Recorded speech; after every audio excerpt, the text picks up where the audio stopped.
All right, what is going on, everyone? We are discussing some and fallers in terms of like playing time and performance. So, without wasting any more time, we jump right into the content here. We don't go through all the pleasantries of all the other stuff. So, we're going to go right into Masataka Yoshida. And the big thing about Yoshida is that we saw him kind of get going when he got back from this hamstring injury. And you'll notice he got back, like he was dealt with, he was day to day, never went on the IL. But what you notice here is that since the 16th when he returned, Yoshida's been just crushing it, 366, 425, 648, triple slash, 360 plus 189. So that means 89% better than league average, and a WOBA that's just ridiculous, 454. Now, the plate discipline's always been a strength of his, even coming over from Japan. It's just been something he's been good at. The BABIP, although seems inflated, 356 during this span, isn't crazy considering he is a solid hitter, puts the ball in play a lot, and Yoshida has decent speed. The 282 ISO is ridiculous. I mean, 5 home runs. He isn't stealing right now, but that should change. He is good for a handful of stolen bases. But the big thing with Yoshida, and obviously pulling up his Statcast page, if you go over to his breakdowns, you'll see that like everything's trending up, right? Expected the WOBA, expected WOBA, and then if you go over to like launch angle, which is kind of just a glimpse of what's going on. He's obviously getting the ball in the air more, which is what's helping the power produce. Not to mention the hard hit rate. Everything's trending up. You see it's all moving up with it. As he's elevating the ball, Yoshida's been obviously getting more sweet spot. The K rate's been kind of trending, similar. He's good. I'm not really worried about that. But my point was to kind of show that he's elevating the ball more. You're seeing it all in the numbers. The fly ball rate's increasing, ground ball rate's decreasing. Yoshida is creating opportunity and allowing the power to play up finally, because the ground balls were the issue. The bat the ball skills are not. Yoshida is very legitimate there, but finally elevating was kind of the key to unlocking the potential breakout here that we were expecting, at least that projection systems were expecting, because a lot of people were questioning the projections, and now it's kind of like Yoshida's showing that there's legitimacy to those projections, although not all rookies are really tough to project. However, Yoshida is showing them early on to be trending in the right direction, at least being correct in this case, because they're not correct all the time. Brett Baty, just wanted to talk about him real quick because he's trending up. He hit higher in the lineup yesterday. I believe it was like 6th or 7th. I have to double check. Being the lineup guy that I am, I should know that offhand, but I do. But the point is that he's finally moving up in the order, and there's a mid lineup spot available to him if for the taking. And you're seeing him early on. The power hasn't been what it was in the minors, but we know it's there. 2 home runs, a 191 ISO, not bad. Hitting 319, obviously 394. BABIP's not going to sustain here for Beatty, but I do expect better days ahead, especially as he moves up the lineup. The play discipline is translating, not as many walks, but the strikeouts aren't an issue, and that's kind of important. And we saw a very similar approach last year. The strikeouts weren't an issue. He wasn't walking as much initially as well prior to going down with injury, but we do know that Beatty is going to be a solid power producer hitting the middle of the lineup. You do need to be aware, though, he is in a strict platoon. They are keeping Eduardo Escobar in there against lefties. Beatty, however, he's definitely, arrows are pointing up there, no doubt about it. There's a lot to like with Beatty. It's just one of those things that be aware that he's going to be in a platoon. So if you have a lefty heavy match, let's see them next week. The Mets face 2 lefties, so just know that. So it looks like it's 1 in each part of the week. You're starting them. I mean, almost regardless. But say there was 2 out. Say if you're in NFBC formats and there's 2 lefties in the first part of the week, you could kind of, out of 3 hitters, you kind of are more likely to sit him considering the usage there. And if I pull up my other fun sheet here, which I thought I do have it up right here. You guys can't see it, but I can. The Mets, I'm going to tell you right now, if he's faced the lefty at all this year, just yet once it loads. But that's the thing about Beatty is I don't think he's even playing. I don't think he's even started against a single lefty to this point. And of course, the sheet isn't loading properly to help me out here. Thanks, sheet. Let me down when I need you the most. All right, well, we'll move on then. And if it loads, I will come back around to it. But I want to talk about Nick Senzel a little bit. Oh, it did load. Of course it loaded. So Beatty on the year has started against 2 lefties, and one of which was of late. So we'll see. I guess he's not in a strict platoon. He was initially, but Beatty is trending up even in terms of not being a strict platoon. That's what matters here. So he's not in a strict platoon like I thought he was, because I must have missed that he started against a couple lefties, which is good because initially he had no starts against them, but now he's, he still sits against the occasional lefty. Sat against the last lefty they faced, started against the one before that. So we'll see. If it's a tough lefty, most likely sits. However, Nick Senzel, it's like it's an annual thing with him. We go through these runs of Nick Senzel every year where he has this just shows relevance. I don't understand where the relevance comes from, but he finds a way to do it. He just finds a way to be relevant every year. There's a little bit of power, a little bit of speed here. And if you look, I mean, the plate discipline's always been a strength. The BABIP's only 315, so there's not a lot of luck going on there, especially because he has above average speed and he has a good hit tool. Senzel's also, he obviously calls Great American Ballpark home. On top of all that, he's let's see, the elevating the ball well. That's where my notes are. I'm like, duh, where's my notes? Okay, elevating the ball well, and that's kind of what I want to mention here. So obviously, the last time we saw Senzel elevate the ball like he is, ground ball rate's only a 38.6%. Last time it was like that was in 2020, and we saw him kind of show glimpses of that power production and potential in 2020 for a brief moment before injury, I believe, also derailed him there. But he's elevating the ball well, which has led to better than his usual barrel rates. He's still not hitting the ball all that hard, but he's barreling the ball. He's not bearing the ball all that well either. So the power production, I wouldn't expect a whole lot. However, if he's elevating the ball, he doesn't need to have the best underlying metrics there, because I think the ball will start flying out of the park as it warms up over there in Cincinnati.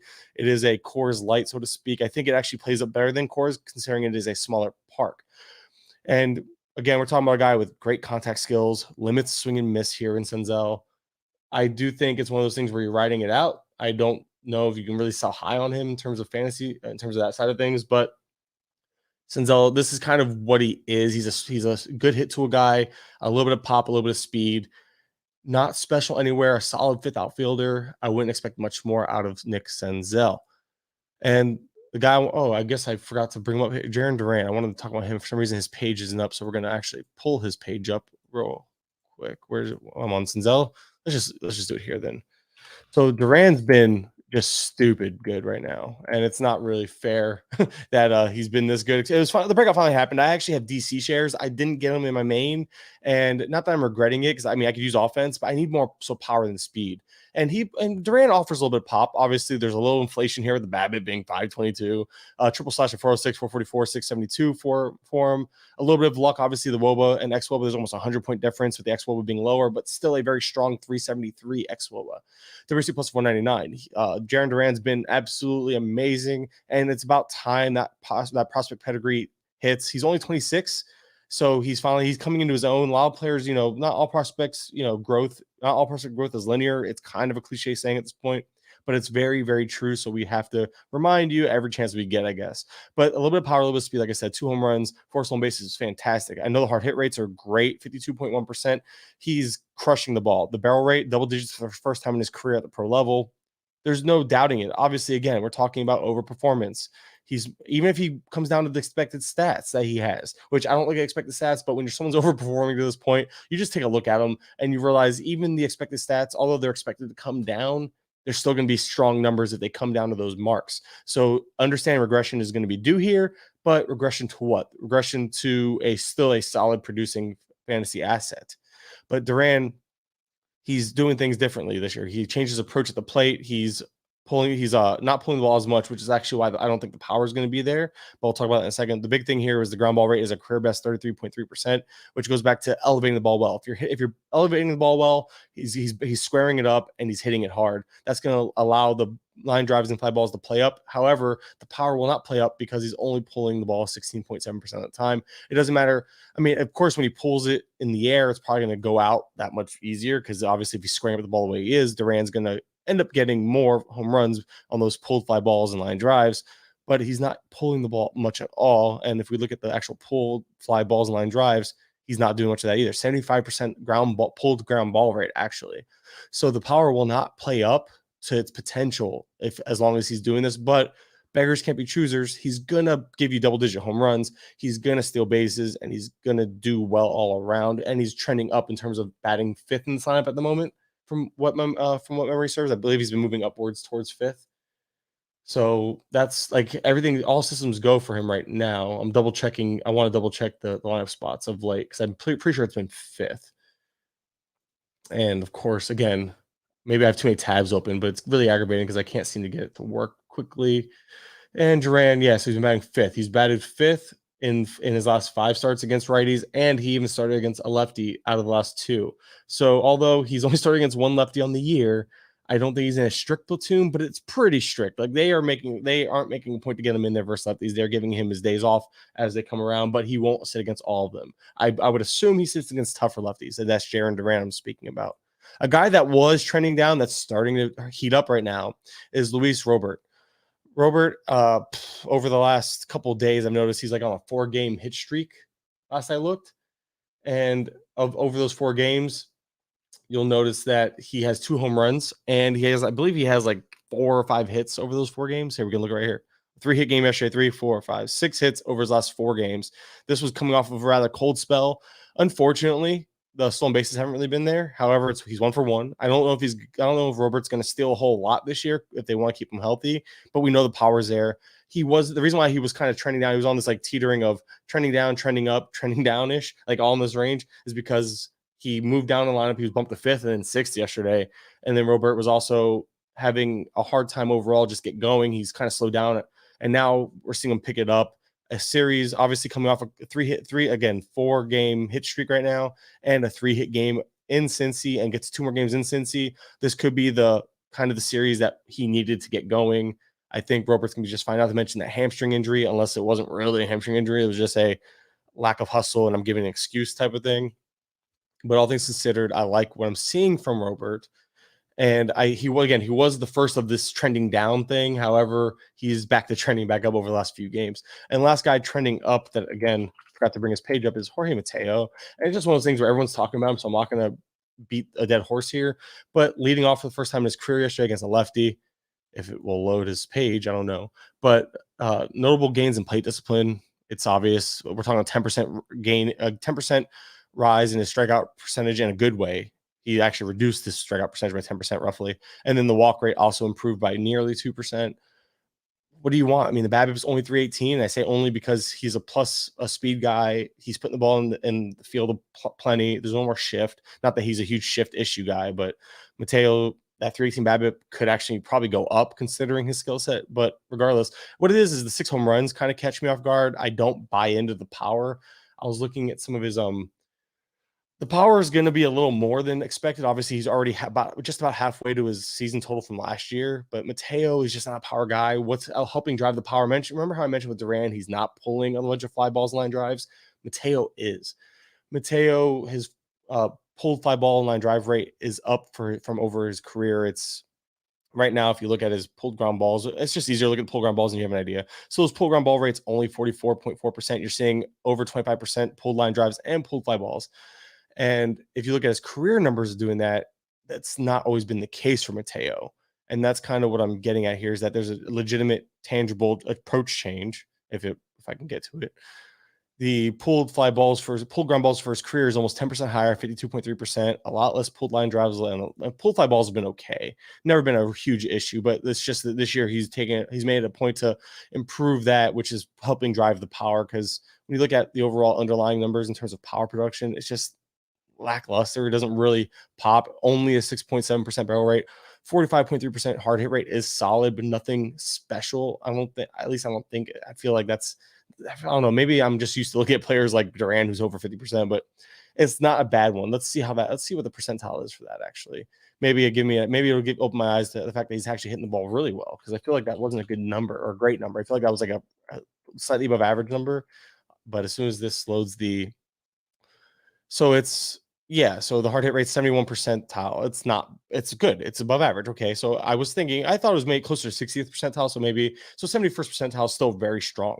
It's still a very good hard hit rate. But again, barreling the ball he's below average on the barrel rate.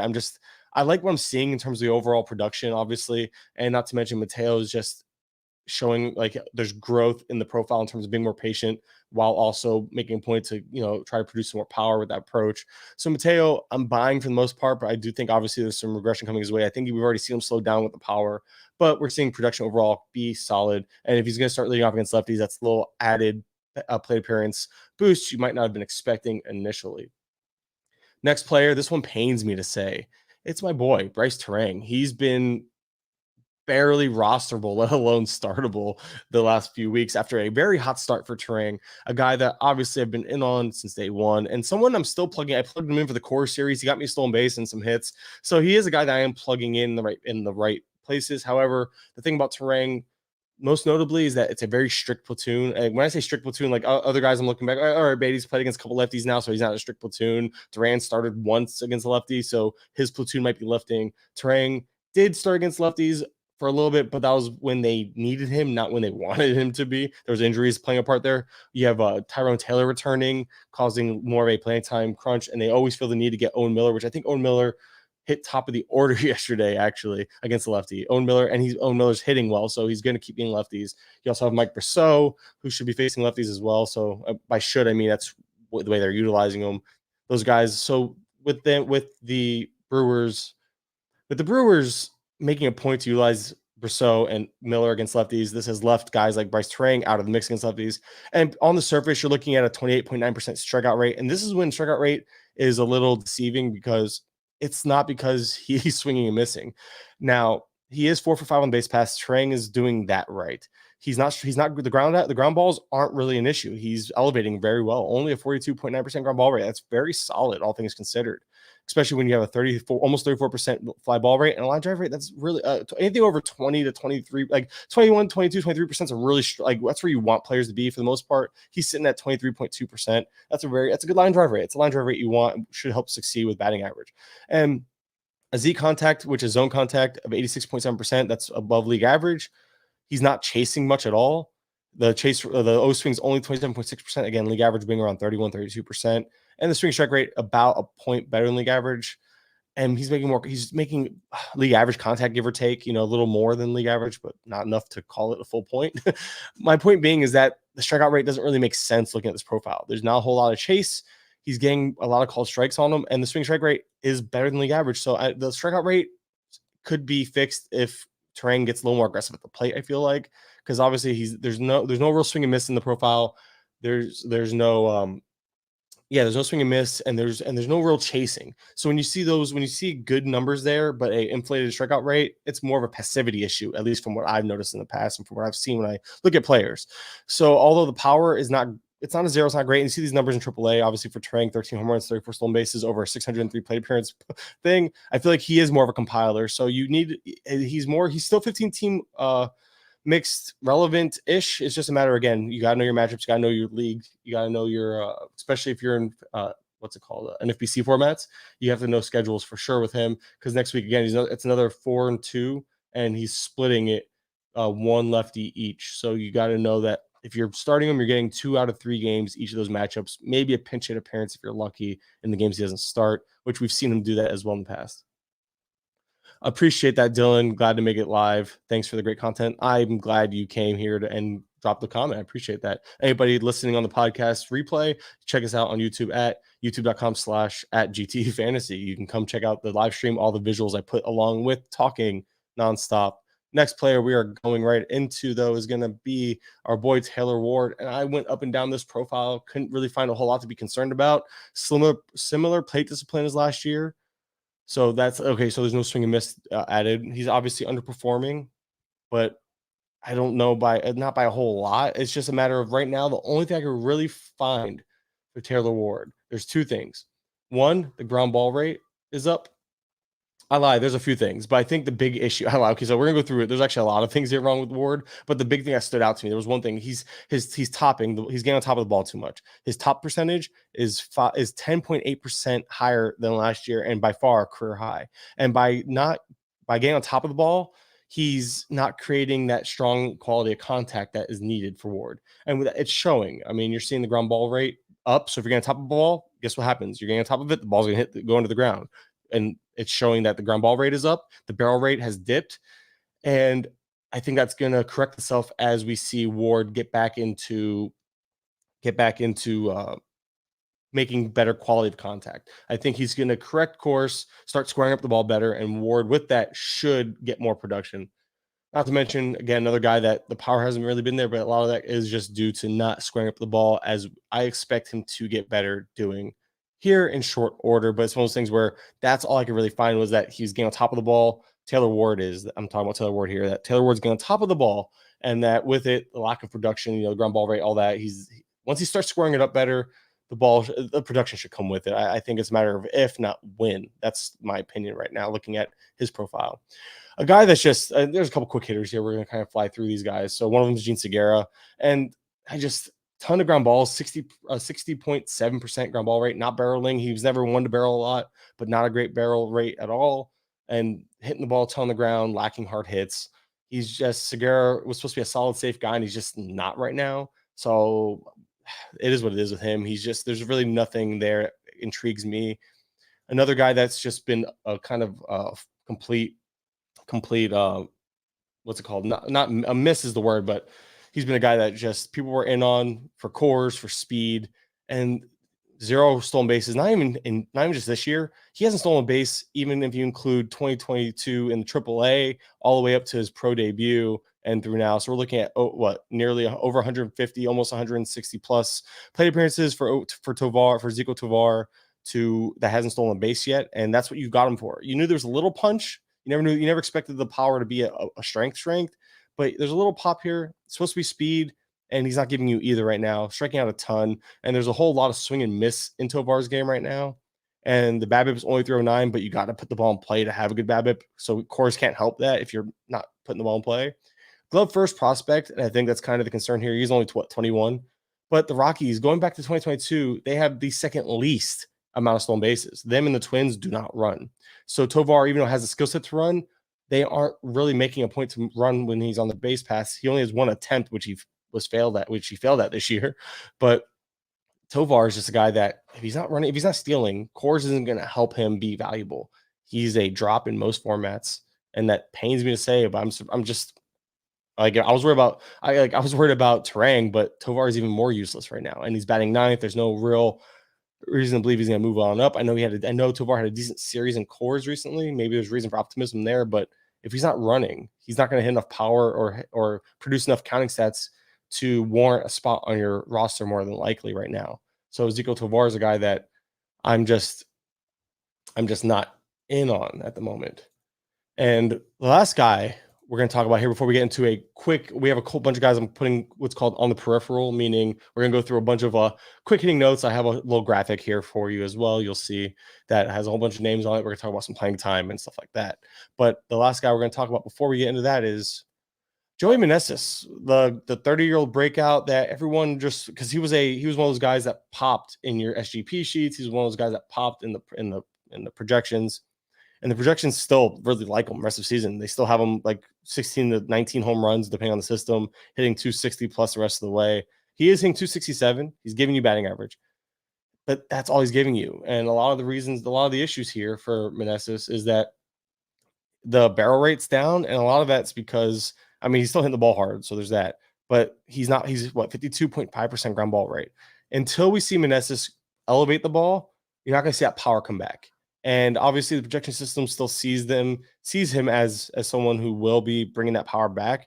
It's one of those things. It's almost like there's a reason why he was a 30-year-old in the minors. There's a reason why he took him till he was age 30 to even get his major league debut. And if he wasn't on the Nationals, would he even have debuted by now? Is what you have to ask yourself. I think the price was inflated. Obviously, I think he's making a point. Obviously, the infield fly ball rate spiked tremendously, so he's not squaring up as you would hope. The home run fly ball rate's down, but he's not pulling. Last I checked, he had like some decent fly ball and line drive barrel rates at one point, at least early on, but it was all up the middle and opposite field. That again, it goes back to pulling fly balls and line drives. If you're not doing that, you're not going to produce power. It's just, not as much power. That's why Alec Bohm has the power, but he's not pulling much. He never has. So it's one of those guys that he'll never play up to those power potential. And Meneses could be a guy that, although we've seen Meneses have success in small samples, and we've seen him have success in the minors where he's been older than the level of late. It's just one of those things where I can't say I told you so just yet. It was one of those things where there's a reason why there was a lot of people out on him. A few people were in. I don't have a whole lot of confidence in Meneses because, again, it goes back to the fact that he was a 30-year-old in the minors for a reason. Is there a good month or two in there? Probably.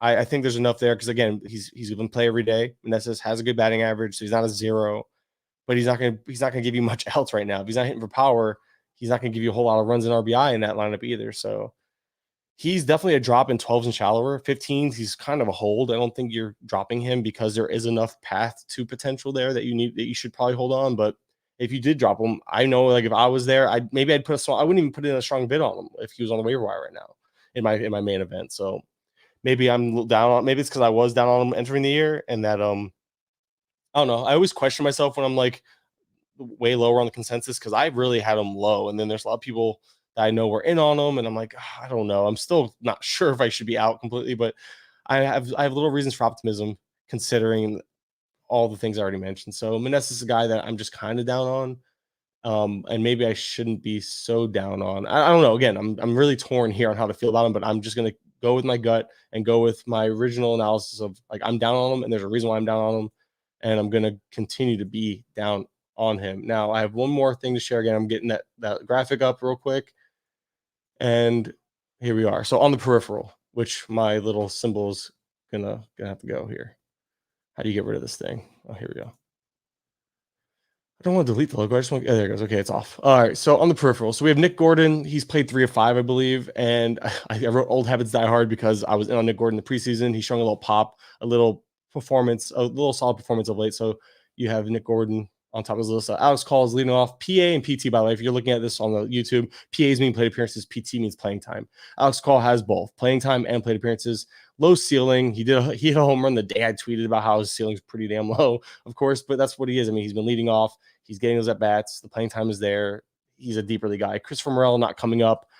We read the quotes from David Ross yesterday that pretty much it almost sounds like an injury is needed. I think they're still trying to get the strikeouts in check there because Morel is crushing the minors, but he's still striking out 28% of the time last I saw. Dalton Varsho's getting going. I mean, it's about time. We know there was worries, concerns there, but as a catcher, at least with catcher eligibility, I think it was Rob Silver mentioned he's pacing out 20-30 type of season, which is 20 home runs, 30 stolen bases. Varsho, that's a fantasy gold mine, regardless of regardless of how bad he's hitting. But we all knew batting average was going to be a concern. Nick Prado, playing time has been there. He even started versus lefty recently. Huge K issues, and the BABIP is inflated. But if you're looking for a power upside, I mean, this guy was talked about almost in the same breath as Pasquantino in terms of like players, not in terms of being as good as Pasquantino, but a guy that was supposed to come up and be a producer for fantasy purposes. Power, and didn't quite have the batting average floor and other floor as a Pasquantino. But I remember last year there was talks about Prado in a similar, at least in the same sentence as Vinny, as Pasquantino, but I don't think it was ever a talent. It was more so a path to playing time / a little bit of upside, but the floor was way lower as we've seen that kind of play out. Yuli Gurriel also has playing time right now, but that's probably until Garrett Cooper returns. Gurriel has been hitting decent for batting average, but that's kind of about it there. We're talking NL only there. Matt Mervis called up, obviously slotted right into the bottom third of the lineup. He'll have every opportunity to hit his way up, so we'll see how that goes. Gavin Sheets playing a ton. Should at least have a strong side platoon role for the moment. And of course, as long as Sheets is playing, there's power potential there. Michael Garcia playing every day, hitting well to start off, flashing a good hit tool early. We know the plate discipline's there. We know the speed's there. He already has a stolen base this year, and I think it's at least one. But we know it's kind of, and I think I heard Eno mention a Nicky Lopez comp. I think that there's a little more punch there than Nicky Lopez has because we've seen Michael Garcia hit for more power. I don't think it's great power. I think we're talking Brice Turang comp here in terms of like decent hit tool. Yeah, the power, like, yeah, that's what I'm saying. It's not it's not a whole lot of power, but a guy that can give you some pop. I don't know. I understand the Nicky Lopez comp. I really do. But I think there's a little more power there than Nicky Lopez being kind of the complete zero that Lopez is. However, the comp itself being a hit first, type of guy, he's batting 9th, so the upside's very limited. But if you need stolen bases, he's the second guy you should be targeting off this list because Ji-Hwan Bae should already be rostered in most formats, especially when you are in need of stolen bases. He stole another base yesterday. There's a chance he leads the league in stolen bases without even being an everyday player. Bae he led off against a righty. Was it a righty? It must have been a righty yesterday. I wrote that down in my notes, because I know Brian Hayes has been leading off regularly, and Hayes usually leads off was leading off against lefties regardless at one point this year. So Bae getting a leadoff spot against righties, but again, that was with Hayes out. I don't know if he's going to start getting a chance to lead off because we've seen Hayes kind of struggle. Hayes moved down to 7th against a righty the day before, not starting, getting his day off. Meanwhile, Bae has led off yesterday and has started 3 straight, including a lefty. So he's kind of in and out of like platoon / like he plays 2 out of 3 and Bae, but as long as Bae is in there, you're getting stolen bases. I think G1 Bay is a guy that if you're desperate for speed and you're in a shallower league, he's going to get them for you. If you're in a deeper league, he's probably already rostered and too late. But he's just a guy that playing time it's been trending up and it continues to trend up, even though it's like trending up while managing to be inconsistent at times. It's really weird, but yeah, G1 Bay, that's a guy. So I think that's gonna cover all the big pieces. I know there's a couple other things I wanted to mention, but I'll get to that to you on the next show. Appreciate those who watched. Don't forget to subscribe if you're listening. 5-star rating, review on the podcast is greatly appreciated. But until next time, I'm Mike with GT Fantasy or Base Load Pod, whichever you're listening to, and we'll talk soon. Thanks for watching and listening.